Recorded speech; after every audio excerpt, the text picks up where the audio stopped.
தருமபுரி மாவட்டம் பென்னாகரத்தை அடுத்த ராஜாவூரில் டிராக்டரில் ரொட்டேட்டர் இயந்திரத்தை பொருத்தி விவசாய நிலத்தை உழுது கொண்டிருந்த மூர்த்தி என்பவர் அவரது லுங்கி ரொட்டேட்டரில் சிக்கி உள்ளே இழுக்கப்பட்டு உடல் நசுங்கி உயிரிழந்தார். ரொட்டேட்டரில் சிக்கியிருந்த உடலை மீட்டு போலீசார் விசாரித்து வருகின்றனர்.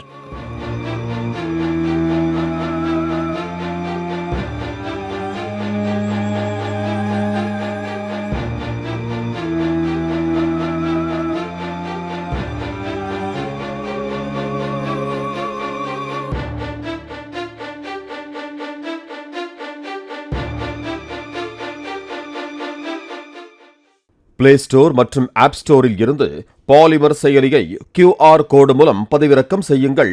செய்திகளை உடனுக்குடன் பெறுங்கள்.